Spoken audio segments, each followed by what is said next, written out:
Good afternoon and welcome to the Fall 2022 Environmental Resilience Speaker Series, jointly presented by Indiana University's Integrated Program in the Environment and the Environmental Resilience Institute. I'm Sarah Mincy, Clinical Associate Professor in the Paul H. O'Neill School of Public and Environmental Affairs. I'm the Managing Director for the Environmental Resilience Institute, or ERI, and the Director for the Integrated Program in the Environment, IPE. I am pleased you could join us today for a very special edition of the speaker series focused on the most important piece of climate legislation in US history, as it's been called, the Inflation Reduction Act. A distinguished panel of experts joins us today to help us understand the legislation and its impact. Before we begin, I'd like to acknowledge and honor the Indigenous communities native to this region and recognize that Indiana University Bloomington is built on Indigenous homelands and resources. So we recognize the Miami, Delaware, Potawatomi, and Shawnee people as past, present, and future caretakers of this land. Both IPE and ERI are motivated to facilitate conversations with today's leading environmental resilience experts from across the disciplines to address cutting-edge topics on climate change and socio-environmental challenges that are affecting our health, our communities, and our economy around the world. IPE was founded in 2012 by the IU Bloomington Provost and the leadership of the O'Neill School, the College of Arts and Sciences, and the School of Public Health to bring together all of the environmental and sustainability scholarship across various schools and departments on the Bloomington campus. In 2017, ERI was founded as a part of the IU Prepared for Environmental Change Grand Challenge. Its mission is to co-create environmental resilience and climate solutions through integrated research, education, and community. Through the generous support of the McKinney Family Foundation, ERI deploys IU students across the state to work with communities using the best science from our faculty researchers and student researchers to develop and implement climate action plans. You can find further information about ERI and IPE through our respective web pages and in our regular newsletters and upcoming event notices that we send out. We encourage you to sign up for our newsletters so you'll get reminders about upcoming talks as well as other news and events that we publicize. So now, without further ado, please allow me to introduce today's moderators, Dr. Sanya Carley and Dr. Gabe Filippelli, whose climate science and policy expertise make them exceptional guides for our conversation today. Dr. Gabriel Filippelli is a Chancellor's Professor of Earth Sciences at IUPUI and the Executive Director of Indiana University's Environmental Resilience Institute. Filippelli is a biogeochemist with broad training in climate change, exposure science, and environmental health. He is the editor-in-chief for the journal GeoHealth, published by the American Geophysical Union. Filippelli is a fellow of the International Association of Geochemistry, a 2022 Fulbright Distinguished Chair, and former National Academy of Sciences Jefferson Science Fellow, where he served as a senior science advisor for the US Department of State. Dr. Sanya Carley is a Paul H. O'Neill Professor and the Director of the Master of Public Affairs program at the O'Neill School of Public and Environmental Affairs at Indiana University, where she also co-directs the Energy Justice Lab. Her research focuses on energy justice and just transitions, electricity and transportation markets and policies, and public perceptions of energy infrastructure and technologies. Dr. Carley received her PhD in public policy from the University of North Carolina at Chapel Hill, an MS in urban and regional planning from the University of Wisconsin-Madison, and bachelor's degrees in economics and sustainable development from Swarthmore College. Sanya and Gabe, thank you for moderating today's discussion, and I'll turn the floor over to you. Wonderful. Thank you so much, Sarah. Gabe and I are pleased to moderate today's discussion, but we also hope that audience members will contribute questions throughout, and please do so with the Q&A function that you'll find at the bottom of the Zoom screen. We'll monitor these throughout the session and share them with the speakers as time allows. Let's begin with introductions of our panelists, followed by opening remarks by each of our panelists, and then we'll turn from there to questions and discussion. So at long last, please allow me to introduce today's distinguished guests. John Applegate is a James Lewis Camaras Professor of Law in the IU Maurer School of Law. He has served in Indiana University's senior leadership since 2008, most recently as interim provost and executive vice president of Indiana University Bloomington, and previously as executive vice president for University of Academic Affairs. He teaches and has written extensively in the fields of environmental law, administrative law, international environmental law, risk assessment, and the management of radioactive waste. A member of the American Law Institute, Professor Applegate has also taught at the University of Paris and University of Erlangen-Nuremberg, and has been a research fellow at Cardiff University. Before moving to Indiana, he was the James B. Helmer Jr. Professor of Law at the University of Cincinnati College of Law and was a visiting professor at Vanderbilt University Law School. He was a judicial law clerk for the United States Court of Appeals for the Federal Circuit and an attorney in private practice in Washington, D.C.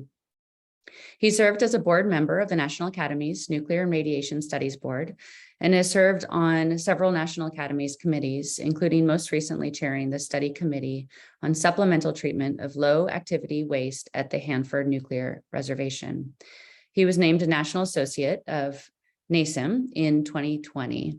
Professor Applegate received his BA in English from Haverford College in 1978 and his JD from Harvard Law School in 1981. Janet McCabe, Deputy Administrator at the EPA. Janet is Deputy Administrator, and she is a career public servant who has spent time working for EPA's Air Office, state environmental agencies in Indiana and Massachusetts, and at a children's environmental health advocacy organization based in Indianapolis. Prior to rejoining EPA in April 2021, she was a professor of practice at the Indiana University and director of the IU Environmental Resilience Institute, where she built extensive award-winning programming to support local governments' climate action planning. Janet is pleased to call Indianapolis home when she isn't in Washington or on the road visiting with EPA employees, state and local and tribal governments and stakeholders as well as the public. Dan Esposito is our third speaker today. Dan is a senior policy analyst at the nonpartisan energy and climate policy think tank, Energy Innovation. He primarily supports the firm's electricity program in developing policy solutions that unlock an accelerated transition to a clean, reliable, equitable, and affordable U.S. electricity system. Most recently, Dan has worked to analyze the Inflation Reduction Act to help state policymakers and regulators understand how to leverage its investments, with a focus on its clean power and low carbon hydrogen provisions. Dan previously held clean energy policy roles at PA Consulting, the Indiana Office of the Utility Consumer Counselor, Energy Systems Network, the White House Council on Environmental Quality, and the Center for Resource Solutions. Dan holds master's degrees in public affairs and environmental science from Indiana University's O'Neill School of Public and Environmental Affairs, and bachelor's degrees in physics and mathematics from the University of Dayton. At this point, I will turn the floor over to Gabe. Great, thank you, Sanya, and I'm assuming I'm coming in loud and clear. Fantastic. Well, one of the reasons, the main reason why we're here now is that climate change is wreaking havoc on global systems, right? So if you look at the newspaper in 2020, you go from heat waves in India and Europe to extreme flooding in Pakistan, in St. Louis, and in Australia. So weather's changing all around us. And the reason why is that climate change is actually altering weather patterns. And the reason why I'm focusing on weather is that weather is what we feel, what we see every day, and what our communities in Indiana and beyond have to cope with, right? They have to cope with extreme temperatures. They have to cope with flooded streets. And these are some of the products of climate change. And of course, the driver is the increase in fossil fuel emissions of carbon dioxide and methane. We've been using a free, plentiful source of this stuff for quite a long time in oil, coal, and natural gas. And as my grandpa always say, you don't get something for nothing. And what we're getting from that free resource is extremely high concentrations of these greenhouse gases in the atmosphere. And they're just, once they're there, they're following the rules of physics, right? As the greenhouse gas concentration goes up, the temperature goes up. In a global sense, but also it changes our weather patterns. And this bears out in physics tests as well as in the geological record, right? We have clear evidence of all this.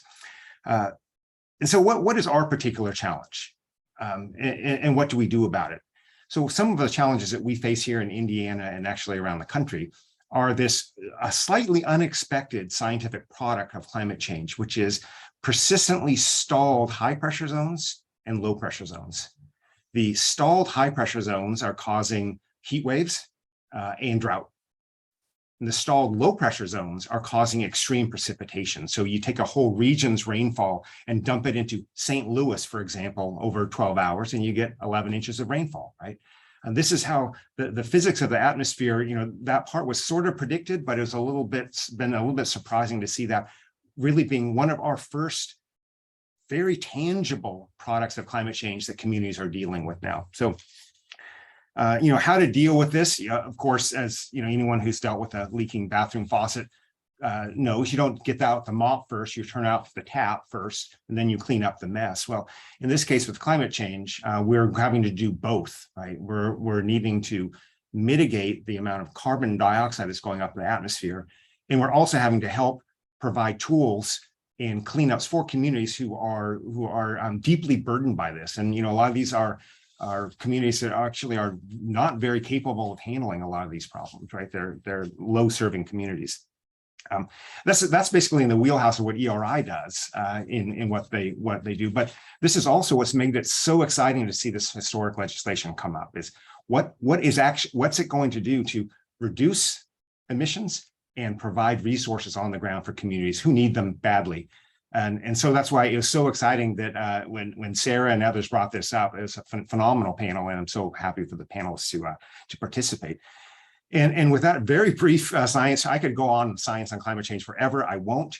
I would like to now turn it over actually to our first speaker to hear a little bit about, okay, but how is this bill, how is this legislation? I mean, how is it going to make those changes? How is it going to make those positive products? And Janet, I think you might be up. I think I am. Thank you, Gabe. And I can attest that you could talk about this for hours because I've heard you do it. Let me do the screen sharing thing here and get this started. How does that look? Yeah. Looks perfect. Perfect. Okay.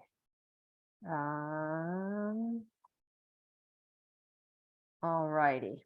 I am really thrilled to be here. As you heard from my bio, I have a little bit of a connection to Indiana University and in fact to the Environmental Resilience Institute, and really pleased to have my chance to be part of the education and materials that the nimble Environmental Resilience Institute is able to put out there, and also thrilled to be on the panel with John and Dan.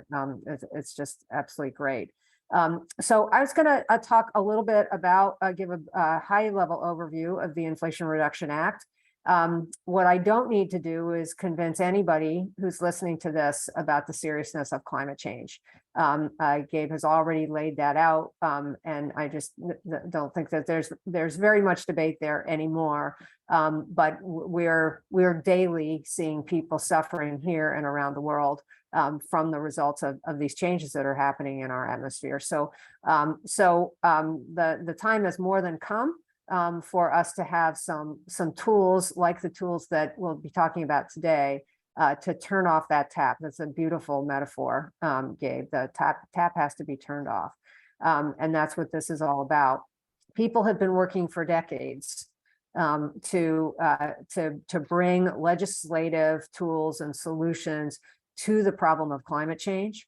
And there are a variety of different approaches and different tools that can be used, even in a legislative context. You can use carrots, you can use sticks, you can use directions to agency to write regulations. Congress can actually put standards into law, actual numbers, the way they did decades ago when they were addressing the acid rain environmental challenge. They can use financial incentives. There's a bunch of different ways, and we'll see how this law decided to do it. But we're sort of at the eye of the storm at EPA. And across the federal government, there is great eagerness for us to begin using the tools that are in this law to make a difference in turning that tap off. There's a lot of numbers on these slides, and there's even more stuff in the appendix to my slideshow. So hopefully that will be available to people to look at. Just at a very high level, you know, the United States and other countries have put forward goals about reducing greenhouse gas emissions on a timescale that is relatively near term here, given the tipping points that we've reached at various aspects of climate change and the impact on the world environment. This particular law is calculated by folks who are looking at the different pieces of it, that as this is implemented, it will allow the U.S. to reduce domestic greenhouse gas emissions by about 40% by 2030, which is in line with the commitments that President Biden has made, and not too much. We're not overshooting here in order to shoot for these kinds of goals. These are goals that people feel are you know, kind of enough to sort of keep us on track here, but not to fix this whole issue. It's important to note that there are other principles that President Biden has put forward as principles of his administration that are also served through this legislation, and I'll talk more about those in a minute. But the key one is, and if you've heard him speak ever, you have heard him talk about supporting communities that are disadvantaged and overburdened, supporting the middle class, bringing good jobs to the American people, and revitalizing our energy industrial base. And that's in fact maybe one of the most interesting parts of this law I'll talk about in a minute.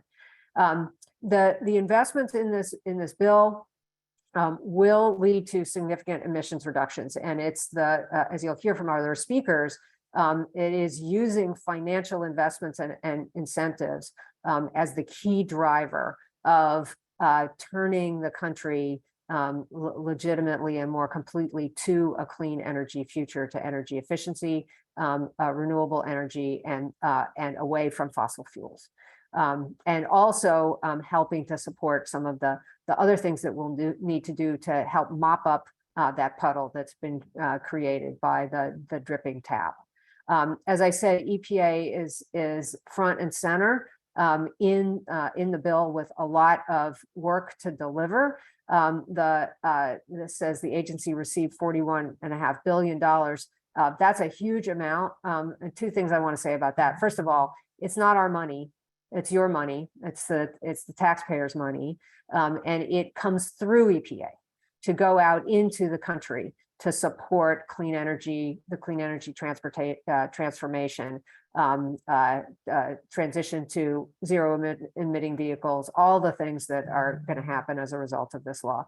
The other thing is to just put this into context. EPA's annual budget, it has been at about $9 billion. So that's what Congress appropriates every year for the 15,000 employees at EPA to do the work that Congress has given it to do. So this is quite a bit more than that, and there's more to come through some of the other revenue enhancing mechanisms. So this is by anybody's measure a lot of money. Just a quick graphic to show you how people talk about the law as $369 billion or whatever the total number is that people use. The large majority of it is in the form of tax credits to different types of activities that will either reduce emissions of greenhouse gases through supporting technologies and approaches that use clean energy or don't use energy at all or reduce energy use in all sectors of society. EPA swings in next As you see there, there is also considerable money for USDA and DOE, as you might imagine, those being agencies whose mandate is very closely connected to the energy world and to activities in this country that are where fossil fuels are used or greenhouse gases are implicated. And then other agencies have other little pieces. One fun thing in here is the U.S. Postal Service, which is getting $3 billion to electrify the postal fleet. There's been stuff in the news recently over the last year about how they were going forward to place huge new orders. The Postal Service uses huge numbers of vehicles that drive around our cities on short trips that are very, very conducive to electrification. But a year ago, the Postal Service didn't feel that they had the money to convert as rapidly as a lot of people wish they would. Well, in the IRA now that there's additional money for that. So that's really terrific. For EPA, there are about 24 programs overall, either new or expanded, that we'll be looking at to stand up as a result of the bill. Here are probably the top ones. The very top, the Greenhouse Gas Reduction Fund, is the bulk of the funding that's coming through.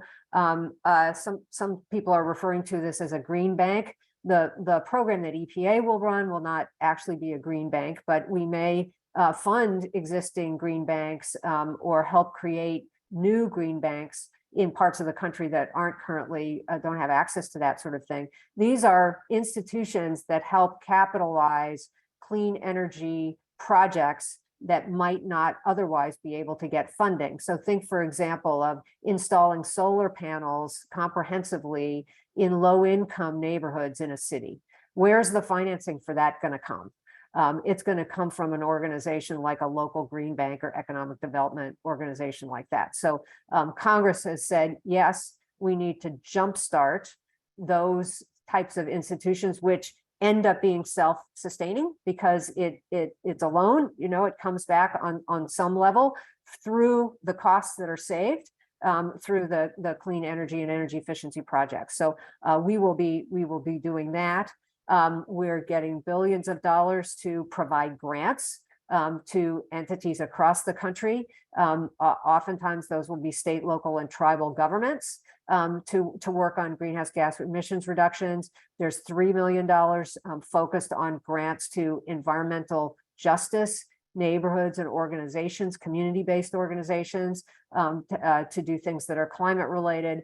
People who are poor, people who are of color, are at more risk of the harm of climate change and less resilient to the challenges. One of the things I'm really excited about is $3 billion to work on activities at ports around the country. Ports are like little point sources. They're transportation dominated, but it's a concentration in one location, not just of fossil fuel emissions, but also a variety of other air pollutants that can have serious health impacts on the surrounding communities, which are often poor and of color. So there's many wins and positives here. Methane, a key climate driver. EPA has regulatory efforts going on with regard to oil and gas development right now. We know that this is a very active area of economic activity. And so there is attention in the law to helping to accelerate emissions reductions in those activities which are ongoing. People are going to want to turn the lights on. We are going to want to generate electricity, and natural gas is better than coal, but it is still a fossil fuel.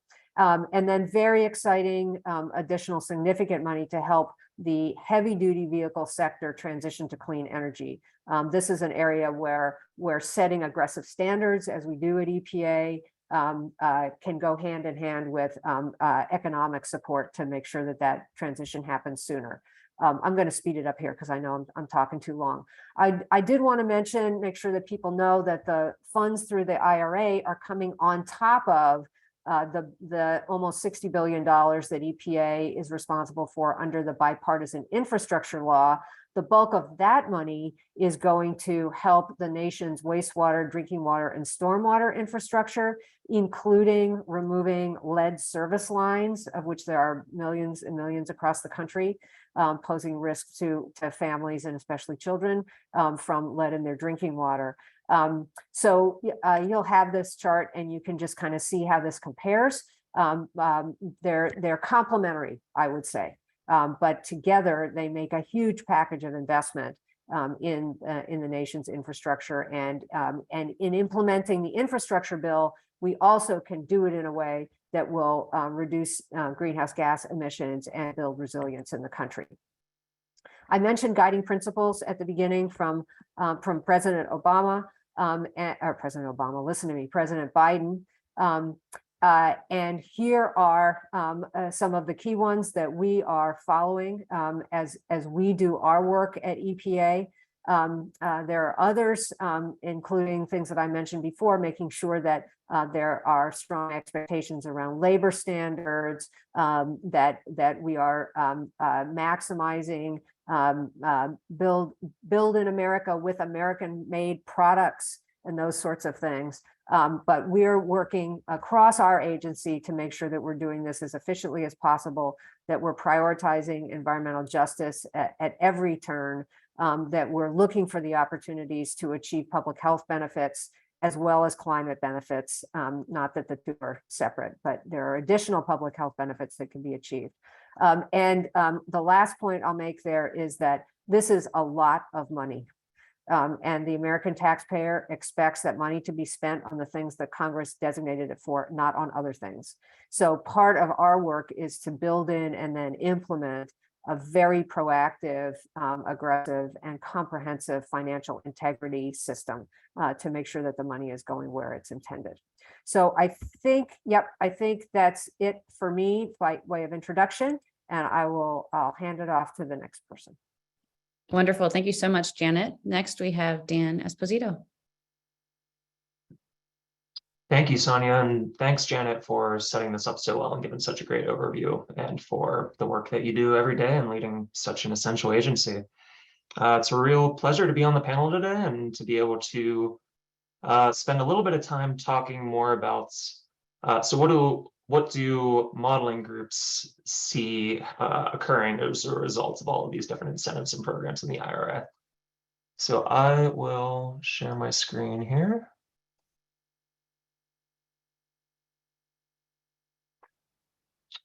Okay. So first of all, by way of background, my group, Energy Innovation, has spent the last 10 plus years developing a modeling tool in-house called the Energy Policy Simulator. It's free online. It's on our website. It's open source, so you can go in and see everything we assume and how we build this tool.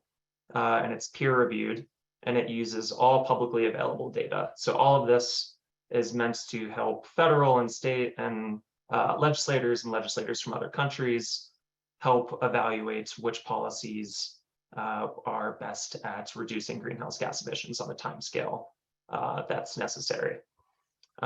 So we used this tool to model most, not all, but most of the major energy and climate provisions of the IRA, try to get a sense of just how far towards President Biden's goal the IRA may get us. So President Biden's climate goal is to achieve emissions reductions of 50 to 52% by 2030 below 2005 levels. So 2005 is where the United States peaked in its greenhouse gas emissions. And without the IRA, our BAU, or business as usual modeling, shows that we would have only gotten about halfway through, about 25% emissions reductions by 2030. And modeling the Inflation Reduction Act, we looked at 3 cases, our low, moderate, and high, to get a sense of where these policies might get us. And we arrived somewhere between 37% and 43% emissions reductions, with an average of about 39%. There are a few other modeling groups that have also looked at this. And by and large, we all get to around 40% on average, which is where that number that's so often cited comes from. So a few important notes about this modeling. The changes between these cases, the low, moderate, and high, are mostly around different assumptions we make about how effective the IRA's provisions are. So unlike setting specific targets, like Janet mentioned, we were able to do with the acid rain program back in the 90s, the Inflation Reduction Act is mostly made up of incentives. You saw that tax credit box was by far the biggest. And so there are different assumptions about how different groups pick up these incentives and whether they can qualify for higher levels. So for example, in the power sector, if you're building a solar or wind farm, you can get more money if you use domestic content in your projects, or if you site it in communities that have a history in coal mining or recently closed a coal-fired power plant. So it's too difficult to tell how many projects will qualify for that money. But when you set different assumptions around how effective these policies are, you get a little bit of a variation. However, the modeling is really looking at the economic optimal scenario where, for example, these cases are showing that clean electricity is the cheapest source of new energy to bring online, particularly with these new tax credits. But the model does not really focus on different challenges that can pop up along the way. So for example, if we have supply chain constraints like we've witnessed the last couple of years, or if we need more transmission lines to bring more projects online, the model kind of assumes that these issues get worked out. And so these emissions reductions aren't guaranteed. It's going to take a lot of work on the ground from various groups, including the EPA and other federal agencies and state agencies as well, to ensure that we're getting the emissions reductions that these models are showing. And there's also still work to be done. If we want to get to 50% below 2005 levels by 2030, luckily the IRA gets us most of the way there, but there's still room for new federal agency actions, new federal legislation, lots of work at the state and local level that can help close the gap. And all of this might have been out of reach without the IRA, but since we have this law, now getting the last 10 to 7% is much less daunting. So this graphic shows where we see most of the emissions reductions coming from by sector. Most of the gains come from clean electricity displacing coal and natural gas power plants in the electricity sector. As I'll talk about later on in this discussion, there are just really substantial tax credits available to clean electricity, which wind and solar are now, new wind and solar projects are now cheaper than continuing to operate 80% of the coal-fired power plants in the US. And these tax credits help even reinforce that. So it helps us to retire these assets at a quicker pace and bring on new power to replace them. And we found that it is mostly solar and wind being the cheapest forms of electricity that come online. And while the bill includes a lot of money for carbon capture and storage technology, where you can bolt this technology onto a power plant and capture some of the process emissions and then run it through a pipeline and store it underground. Our model does not build any of these technologies. It really focuses on new sources of clean electricity, which isn't to say that's going to be what happens. It just says that wind, solar, and things like battery storage are the cheapest forms of generation, and so that's what makes the most sense to build. But the electricity sector has gotten a lot of attention over the last 10 to 20 years with other tax credits from other legislation and lots of work at the state level. And so it's really in a point now where we're deploying things very quickly, and this new money helps us clean up the electricity sector pretty significantly.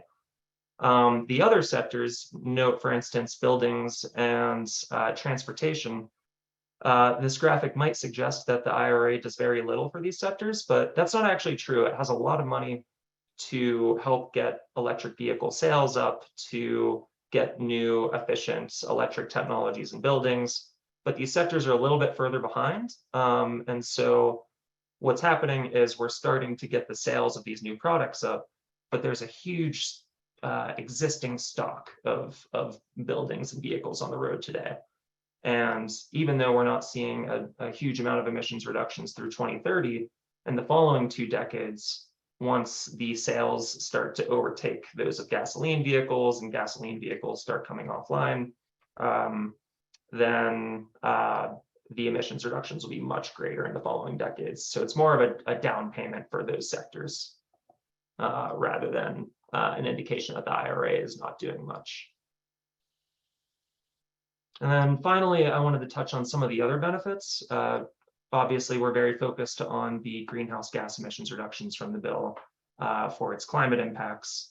But the good thing about fighting climate change is it improves society in a bunch of other ways beyond just the climate change impacts. And so, for example, in these top 2 categories, when you remove a lot of particularly coal-fired generation from the electricity sector, you're emitting a lot less greenhouse gases, but also a lot less local pollutants that are harmful to human health directly and affect a lot of their nearby communities as well. And so just in 2030, thanks to the IRA, we forecast about 3,000 to 4,000 fewer premature deaths annually, and on the order of 100,000 avoided asthma attacks annually, which is a huge number.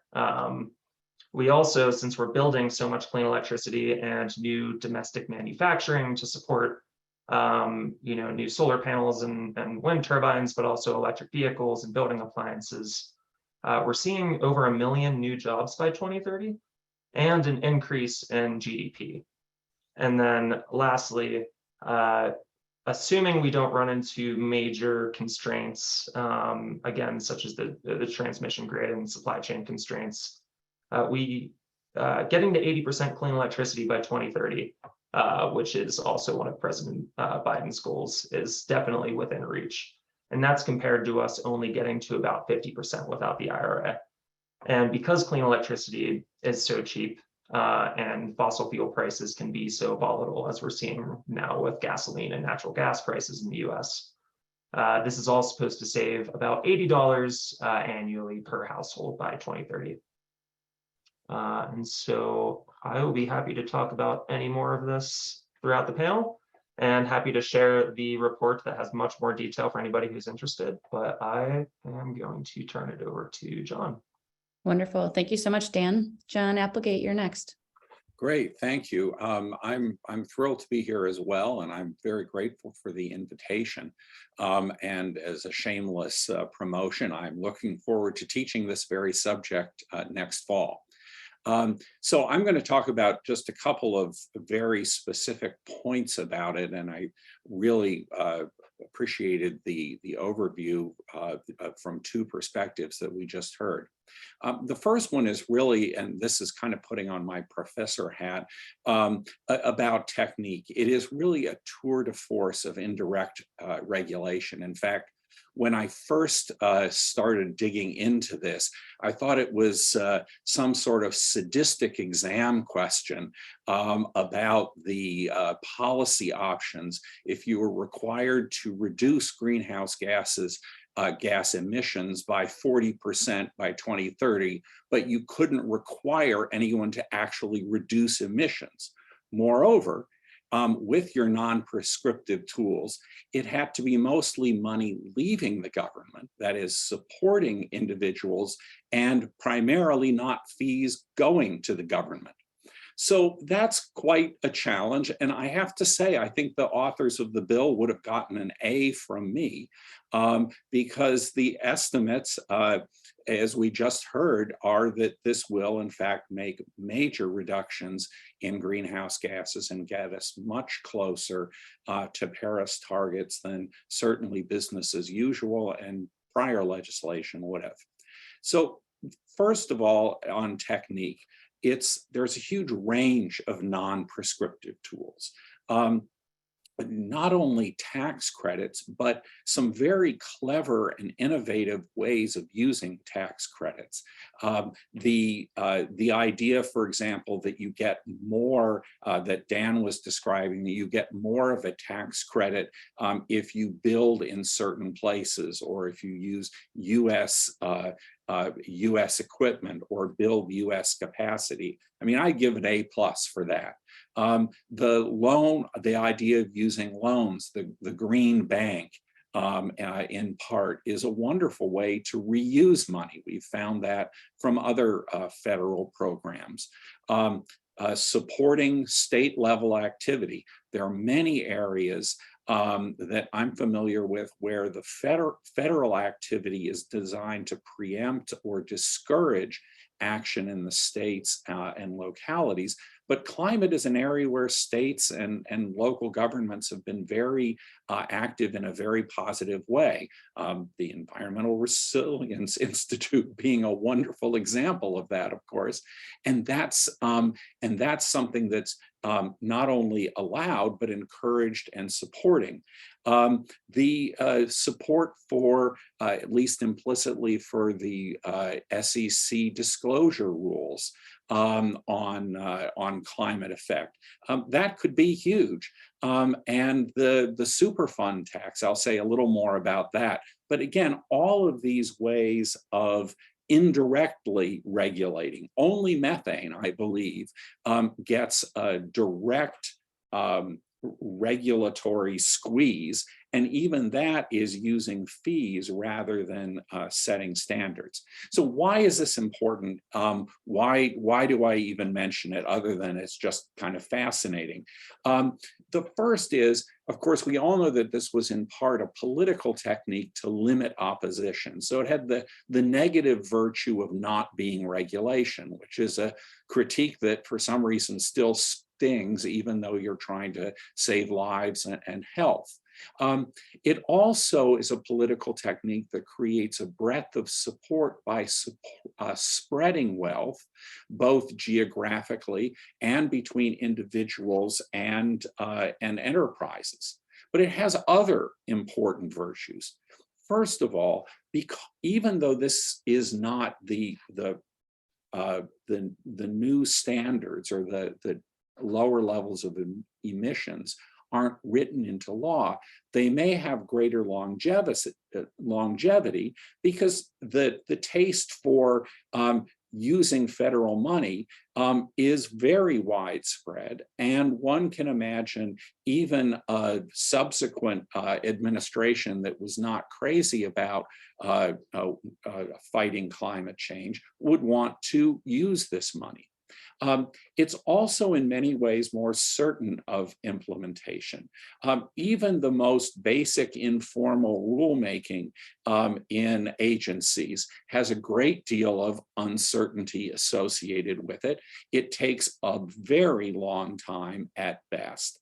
And as someone also pointed out, it's a way of avoiding some of the difficulties of required cost-benefit analysis, both by avoiding the kinds of rulemaking that would trigger it, but also by making the cost to the economy much lower, so easier to justify. By sending money or making money available to individuals and to companies, you can get around recalcitrant states. You're going directly to the people who will use it. You have flexibility. We don't know perfectly what is going to be most effective, certainly over a long period of time, but using grants to support the best ideas or new ideas is a very valuable flexibility. And most importantly, and I think both Janet and Dan's comments really emphasize this, there is a huge existing industry and capacity that we already have for clean energy and better approaches. And this is kind of an accelerator for that jump to clean energy. So that's the first point. Second point, it is a number of people have talked about it as being an all of the above approach. And it is the sheer breadth of areas that are covered by the legislation and the detail within each area is truly impressive. But one of the things I do want to highlight is that it includes various approaches or technologies that many had previously avoided because they saw them as distractions or weakening our resolve, or as taking away funds from things that would be more effective. And I'll start with resilience or adaptation. Again, I give the Resilience Institute just full marks for accepting the importance of that, at least in a long transition period to a greener energy future. So the bill or the statute supports that very heavily. Carbon capture and sequestration, very controversial technology. My own view is that it's at best an interim solution, but it is supported very strongly by the legislation. Nuclear, again, huge support in the legislation for nuclear, both to keep existing plants moving or in operation, but to maintain funding for research and development for, say, small modular reactors or advanced reactors. It's hard to see how we move away from nuclear quickly, and this will certainly support that. The same thing is true of biofuels, oil and gas leasing. These are things that are not perhaps ideals for many in fighting climate change, but they are part of we need to put every oar in the water on this.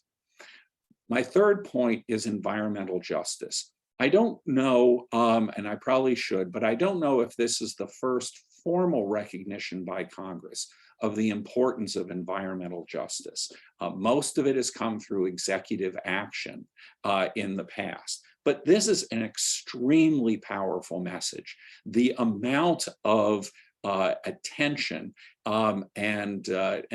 and creativity that goes to supporting environmental justice is truly impressive.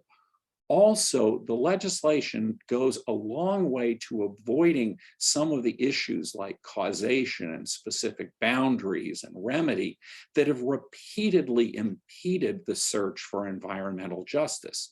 So instead, it focuses on funding for enforcement, for supporting communities' voice with technical assistance grants, or general improvements, things like, as Janet mentioned, cleaning up port emissions or diesel emissions, another issue that has broad application, but with specific and important benefits for disadvantaged communities.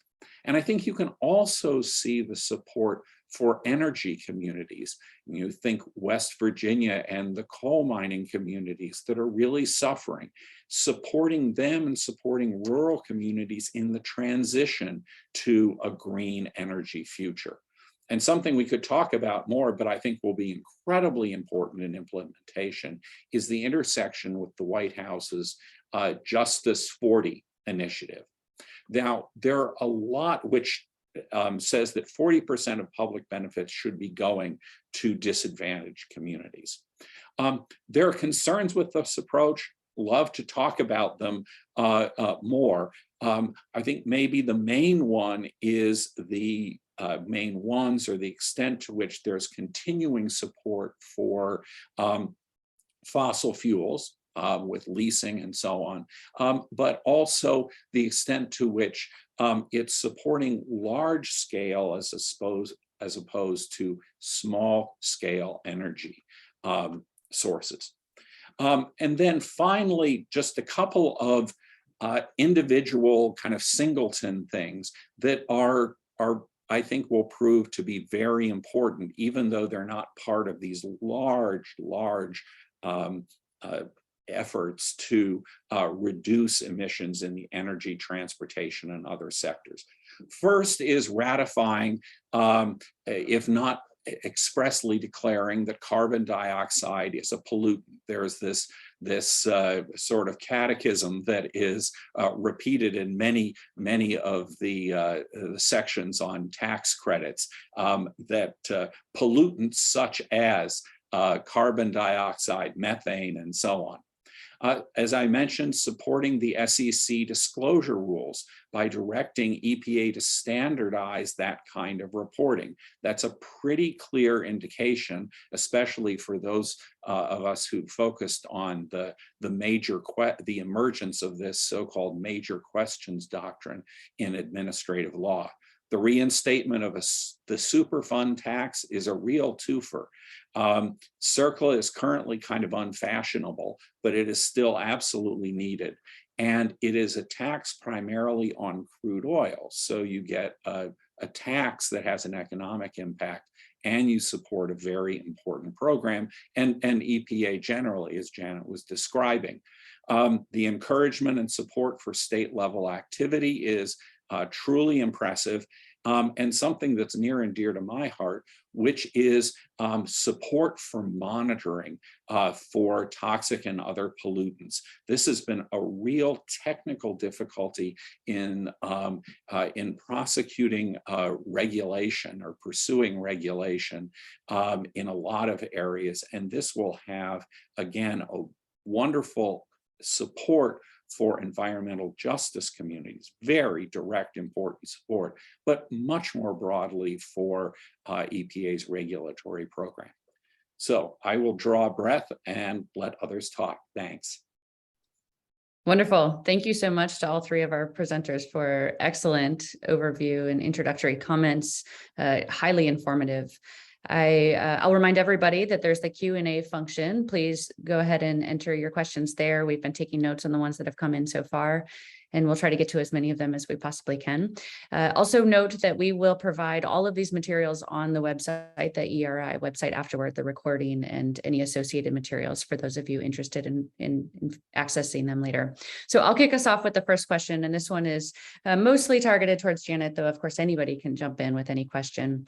So Janet, how do IRA greenhouse gas mitigation activities compare to what might have happened with a carbon price or with the Clean Power Plan?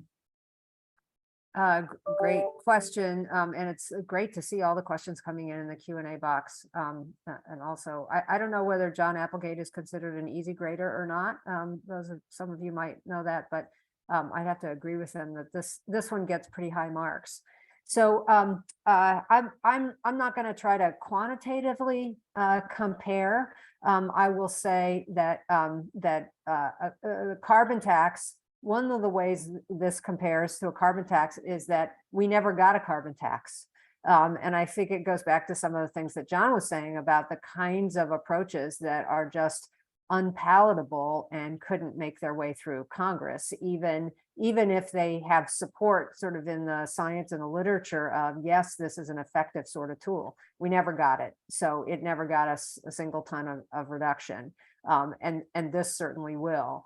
The Clean Power Plan, which is a reference to a regulation that some of us might have worked on back during the Obama administration, that was under the Clean Air Act, and set emission standards pretty far into the future at that time.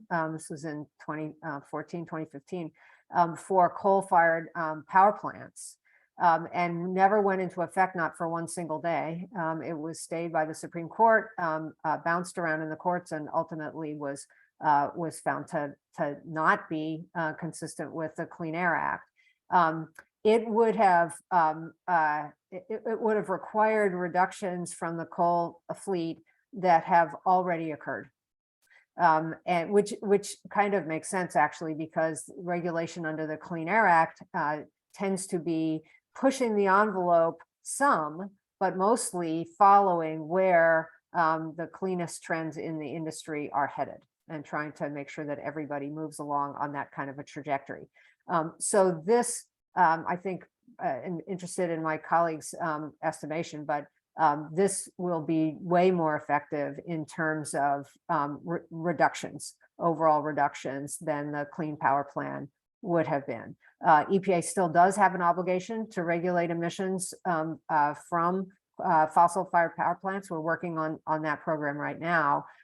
We now have a different landscape to compare that against. As John mentioned, one of the things that EPA has to do in any sort of a significant regulation is to do a cost-benefit analysis. And we now have the context of the investments provided through the Inflation Reduction Act as part of our calculus of what are the costs of this going to be as compared to the benefits, which will be interesting to see how that turns out in the regulatory world. And because we operate through getting a lot of input from a lot of stakeholders when we do regulations, I'm sure everybody will be opining on that. So so more. And I think that John used the word accelerator. What might even use the word snowball. That the thing about this level of investment is it's intended to foster further investment when, for example, companies that are considering investing in clean school bus manufacturing, when they see that there's $5 billion coming from the federal government to buy electric school buses, they know there will be orders coming. And so they can gear up. The more they produce, the more the price comes down, so that clean school buses become competitive with diesel school buses in terms of price over time. So I think that this will definitely create a snowball effect. So let me see if my co-panelists want to add anything to that. I kind of look to Dan, because I think one of his points was that even in theory, this would have been more created more reductions than prior ideas. And since it actually got passed, it definitely will. Yeah, certainly. And in the energy policy simulator, our energy innovation tool, you can go and model things like a carbon price. You can just go and toggle a button and you can see where it'll get you. But yeah, carbon prices, as has already been said, have been fraught with challenges for even ever potentially passing that. And the Clean Power Plan we've already exceeded with current trends in the industry. So certainly this bill is doing a ton. So thank you, and I'll turn it over to you, back to you, Dan. Actually, you showed the significant reductions from the electricity sector. How is the shape of that sector changing? And I'm thinking along the whole spectrum, right? You now have more intermittent power supplies, whether it's solar or wind, which requires its own issues related to storage or transmission, and then the transmission lines themselves. Is there money in this bill to upgrade the transmission systems in the electrical sector? So starting with that last point, there's not much in the bill in terms of spurring new transmission. Unfortunately, that was one of the criticisms that have come from other environmental groups. There used to be an investment tax credit for building new transmission lines in earlier iterations of the bill, and that was stripped from this one.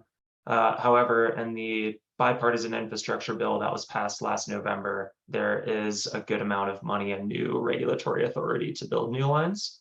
So that's going to be really helpful. And then the Federal Energy Regulatory Commission that oversees interstate electricity sales, they have two rulemakings, I believe, that are addressing this issue of how do we build more transmission. We've been really bad at it for the last 10 to 20 years in this country. And that mostly goes to the challenge of securing the rights from various private landowners across multiple states and dealing with all the permitting issues that are important to address to make sure there aren't adverse environmental impacts. But it's been a really difficult process, and they're working on revising that. And the second big challenge in the transmission space is this idea of interconnecting new projects to the power grid. And so when you want to develop a new, let's say, winter solar farm, but really any power generation projects, you need to apply to the grid operator for that region. And they will do a study that checks to see whether they have enough capacity, whether they need to make any upgrades to the transmission system to account for this new power. And it didn't used to be an issue, but with the boom and interest around clean energy and the lack of new transmission that's come online in the last 10 to 20 years, it's been very difficult. The timeline for actually getting your project built has moved from 2 to 5 years on average, and only 15% of projects that apply, solar projects that apply, actually make it through to being built. And right now, there's actually enough solar and wind projects in this interconnection queue, as it's called, to get us to 80% clean electricity. But if only 15% of the ones make it through, then we have a problem. So it's certainly a challenge. More projects can get through this queue with tax credits, kind of a blunt force of, okay, if we have more money, then we can pay for more upgrades to connect our projects. But what FERC is trying to do is work with the states and try to figure out how can we, frankly, hire more staff to get, run these studies more quickly. How can we arrive at better ways of allocating costs and benefits? Because right now projects sometimes need to pay for expensive transmission upgrades that many other power projects, past, present, future, will benefit from. Excuse me. And so these issues are being worked on, but they're not all coming through the IRA. The biggest two policies coming through the IRA are, as you saw, strengthening our tax credits, and as John touched on, their value now is tied to these other social benefits, which is really great. So now, instead of retiring a coal plant in Appalachia and building a solar farm in New Mexico, now there's much more of an incentive to ensure that these communities have a just transition to jobs in their communities. And there's also credit value tied to paying these workers prevailing wages in the industry, and using apprentices for a certain amount of labor hours, and that ensures that we have the workforce that we need to build all of these new projects. So all of these benefits really help. You get a lot more certainty for project developers now that these tax credits will be around for at least the next 10 years. Historically, they've been renewed and then have expired over periods of 1 to 5 years generally. And if you're a project developer, you might not be able to commit to a lot of new projects if the financials are going to change substantially in the near future. So I could talk on and on about that, but another category that will really help change the power sector is it's not enough just to build new clean energy. We have this issue with our current fleet of fossil fuel power plants, where particularly regulated utilities that have monopolies over their power generation, they made a lot of pollution control investments in their coal power plants in particular over the last decade, and they owe a lot of money to their investors, and they're not really willing to retire them to build cheaper clean energy without recouping their investment. And so this new statute allocates up to $250 billion in loan authority to help these utilities retire these power plants, pay off their balance sheet, but they only get that authority if they also build new clean energy or retool existing power plants, such as adding carbon capture to their existing coal plants. So it helps actually grease the gears a little bit to retire or retool some of those power plants and add local new clean energy to help us transition. Very last point on this is sometimes there's some skepticism as to can our power grid handle 80% clean electricity? Is it reliable with wind and solar that doesn't operate 24/7?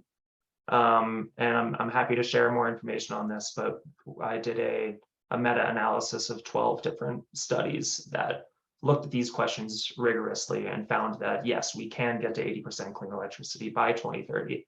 It is achievable. It will be reliable if we make the right decisions along the way.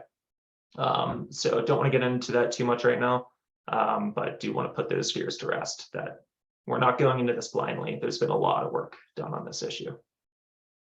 Great, thank you. Great. Next, I'll turn a question over to, or I'll address a question for John. And this is about political opposition, and there's a few questions that have come in the Q&A about this. So do you generally foresee any major political opposition to IRA implementation or efficacy? And a few possibilities that have been raised in the Q&A is, for example, states that might resist and not take the money, or possibilities of EPA being limited in their ability to regulate greenhouse gas emissions as dictated by SCOTUS. And there's a few other comments like, for example, what if the public resists because they're worried that everybody will now have to pay significantly more taxes? Right. You know, I think there was certainly, and Janet, I'm sure, was in the middle of this, a fair amount of skepticism on the part of the green environmental justice communities, that there were the continuing support for fossil fuels, carbon capture, nuclear, these transition technologies are not favored, and indeed resilience and adaptation was really kind of a dirty word for a long time, I think, until we realized that we can't let the good be the perfect be the enemy of the good. So I think that there is going to be some continuing skepticism there about it, but whether that translates into opposition, I'm not sure. The question of states just not taking the money, in part, of course, that's circumvented because the money is going to individuals and companies, and the states really can't stop somebody from applying for a tax credit. It also, I'm sure, was intended to draw some of the sting from by supporting so much industry. In fact, I think a fair critique, and I noticed that in the comments, a fair critique is that there's a lot of support for big industrial projects. And big industrial projects themselves have issues, even if they're doing something virtuous, like a huge solar farm or even carbon, or maybe especially carbon capture. So I think there are things like that that are designed to try to limit the effectiveness of political opposition.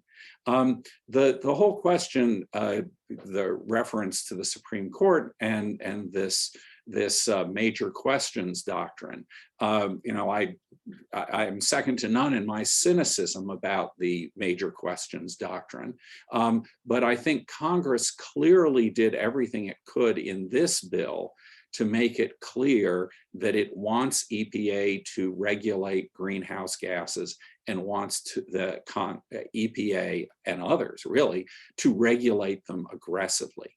I mean, I think one of the biggest challenges is going to be priority setting, because the number of projects is, and you just go through the bill, there are dozens and dozens of major projects. So every agency is going to have a huge prioritization manpower problem on its hand. I mean, and that's what deputy administrators of EPA get to do all day. So I do not envy you that task, Janet.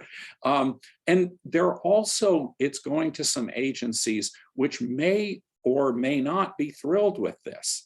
I mean, the role of the Treasury in this and of the IRS in this is huge as a practical matter. That's where all the tax credits need to be calculated. They need to go through. I'm sure that the Treasury will be, have integrity and will support congressional programs, but these are not agencies that have experience with these kinds of issues. So I think that's probably where you're going to get the opposition. Long answer to a short question, sorry. No, thanks, John. That's very helpful. And actually, you kind of queued up the question because, as you said, people like Janet have to deal with this, the human power to manage these things. Janet, we've had conversations before. I mean, at EPA, you're aware that there's going to have to be some hiring done, correct? And throughout the agencies, could you articulate on that a little bit? Just because we might even have some young folks on this Zoom call. Yeah, I'm wondering whether you might. I'm glad you asked this. Absolutely. You can't administer these programs without people to do it. And EPA is hiring. That actually started in the context of the infrastructure bill. We're hiring hundreds of people, more than hundreds of people. And I'll just say for the students who are in the audience, there are entry-level positions that are a great way for you to use what you're learning at Indiana University and bring it into the public sector. If I could just make a little bit more of a commercial about that. A lot of this money, as we've talked about, is going out in the form of grants. And EPA manages those programs. That means that people have to apply. They may need help in trying to figure out how to apply. They need help all along the way. They need help understanding what their reporting obligations are, how to make sure that they can withstand appropriately the financial scrutiny that comes both from EPA internally, but also from external bodies like the GAO and Inspector General and the media and everybody who's interested in making sure that the money's used appropriately. And that may sound kind of boring to come to EPA to help with that kind of thing, but it's actually not at all boring. If you come into EPA as a project officer or a grants officer, you're working in all likelihood with a community group, maybe the community you grew up in, who is looking to get access to federal funding to fix something in their own community. And one of the vastness of the resources here and the direction in the law, both of these laws, to pay attention to disadvantaged communities means that the president and Congress want communities that have never had access to federal money before to have access this time. And we can't just put it on the doorstep and expect that people will be able to come and find it. We need to be very proactive. One of the things that we're doing with some of that money is setting up technical assistance centers around the country that can proactively work with smaller entities, smaller organizations, smaller communities who don't know how to do this. So I want to encourage every single person at IU who is looking for a job in the public sector to make sure that you put USA Jobs on speed dial. Not the easiest hiring system to use, I'll grant you, but we have people at EPA who can help you with that. So so we are very much in hiring mode, but you in a way you can't even hire fast enough to keep up with these things, right? And so let me respond to that also, Gabe, by touching on something that came up in the previous question, which is other agencies. So it isn't just us, of course. And the president has made it clear that that this is all of government, or at least all of the agencies that are have a role to play. We're working with the Treasury Department. We're working with the Department of Energy. One of the things that deputies do, I've found out, is work with other deputies a lot. And we're expected to be talking to one another to make sure that we're coordinating. One very cool thing that came out of the infrastructure law was that the Departments of Transportation and Energy came together to create an office around electric vehicle infrastructure. because that's within the portfolio of both of them and us and EPA also. So let's come together formally and officially so that we're as efficient as possible. So I've now completely lost track of your question, Gabe, listening to myself talk. So hopefully that was at least somewhat responsive. No, you not only answered it, but a number of the questions that came in on the Q&A about this implementation part and supporting local communities in either the grant applications or the reporting. So no, you made it. Sanya, or actually John or Dan, before I turn over to Sanya, did you have any additional comments to make?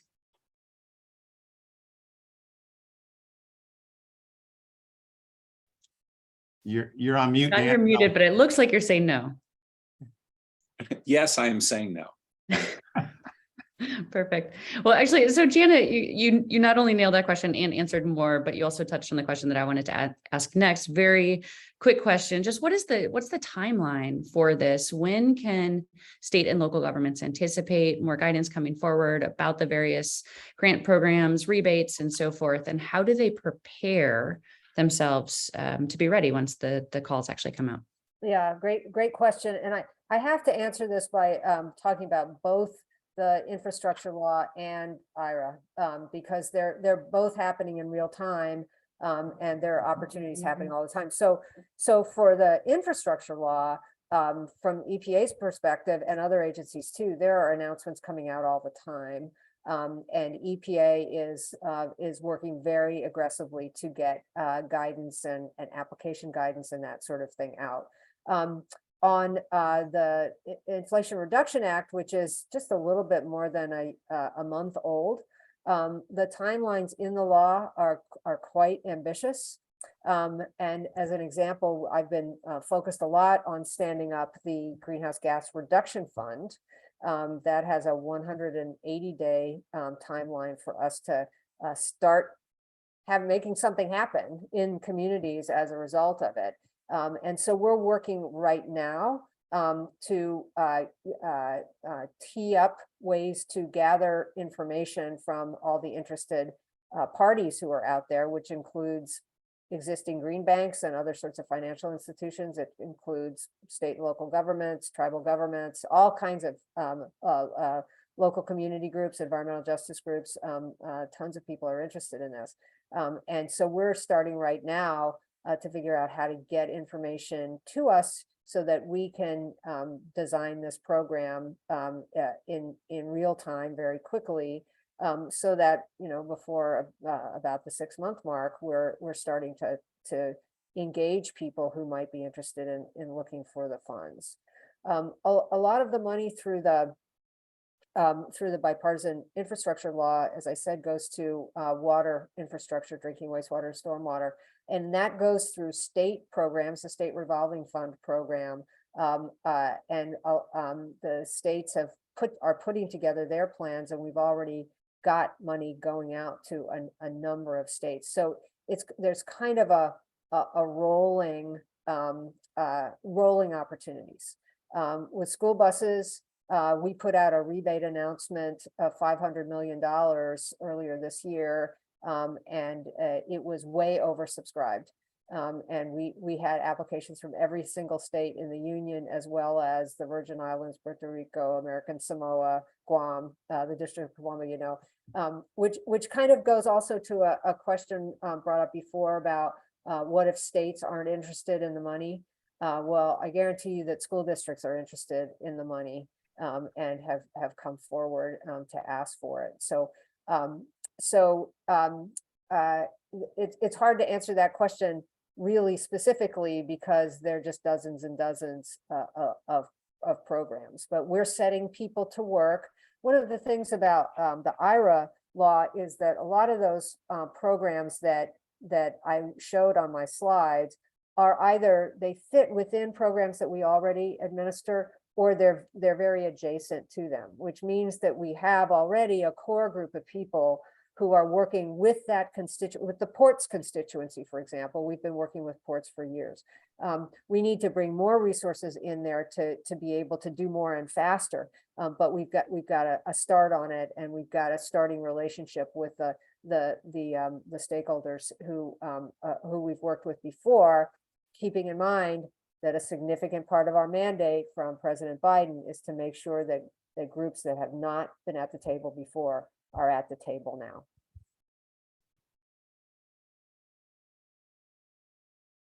I'd just add, I think for people who are interested in governmental organization, this is going to be a fascinating case study of how you set up something that is this big quickly. And one of the things that's just really clear in the statute, I think, is that the authors of it were very aware of two things. The clock is ticking, and that the Congress and presidency could change in months and in 2 years, and really want to develop tools that will survive changes in Congress potentially, or in the presidency. And that's another one of the advantages of the funding. You know, as Janet said, you know, we're all very aware of people with presidential aspirations and high-profile jobs, you know, shunning federal money on things that they don't believe in. But that doesn't travel very far down. If you're a school district, if you're an individual, if you're a company that makes solar panels, these people are not going to be interested in that kind of silly grandstanding. And that's another sort of genius of the way this has been approached. And John, that's interesting that you commented on that. That's exactly what we found. Janet, you'd recall with ERI is, you know, saying the word climate in Indiana seems like wildly unpopular and impossible. But when you get down to communities who are actually trying to reduce energy costs, trying to do something good, it doesn't matter whether they're red or blue. They just want to, you know, have streets that don't overflow and cities that aren't too hot. You know, they want to take advantage of all this stuff that they hear about, right? Absolutely. So there, okay, talking about self-serving, I already mentioned the student part, so thank you for mentioning, you know, putting in your pitch, Janet. There's another question that Jess Steinberg wrote. I'll ask part of it, is to what extent is there money available in the IRA to support university-led research and or policy outreach, much like the ERI does, or even relevant curricular development? I mean, I don't know, you know, obviously, Janet, you can speak for the EPA, but maybe everyone can have some understanding of where the other money is going for to the other agencies. Is there a response to that? I mean, I would just say it's very clear that there's a lot of funding for research and development, so research. And it's going to depend a lot on how individual agencies want to use these funds. But to the extent that they have within a subject matter, there's a great deal of flexibility, and that the Green Development Fund at EPA, right, is enormous and not particularly constrained. So that may be one place where they decide to put funds. I mean, if I were, for example, the subject of pollutant monitoring, I mean, that's at one level, we know how to do that. But at another level, we don't. There's a lot of work that's done here, I mean, at IU and elsewhere on how to do a better job of monitoring it, to understand what it means better. So, and that's just a tiny example of areas where you need help. On the nuclear area, investment, small modular reactors, which is, you know, something various people are interested in. At this point, a lot of that's research. It's not actually building these reactors. I think I want to weigh in and agree that as we dig into these individual programs, it'll be up to EPA and other agencies to figure out what kinds of entities can best respond and use the money to achieve the goals of the statute. And I'll just use as one example, again, this is going back to the infrastructure law, but I think we just made announcements of grants under our pollution prevention program, which got a plus up of money in the infrastructure bill that was specifically targeted towards academia. And I don't think I saw IU on the list, but it's probably because nobody applied. So there are historically there are programs that have targeted academia to be respondents, and then as John says, we have the flexibility to think about that with all these other programs. And there are also ways that academic institutions can and do help other entities, help community groups, and help state and local government. And so partnership is always looked on in a very positive light when it comes to government funding. Yeah, and if I could just add on to that, the technical assistance grants for underserved and overburdened communities, that's a huge opportunity for academic institutions.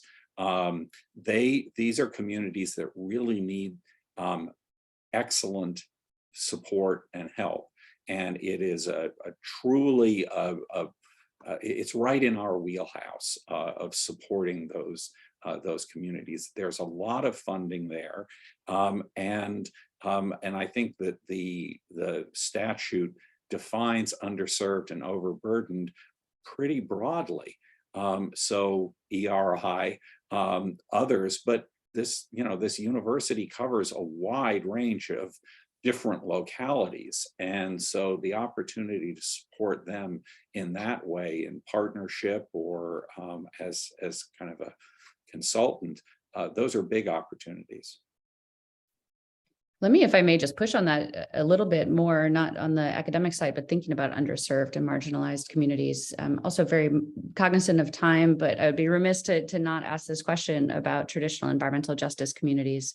I know both John and Janet mentioned it in your opening remarks.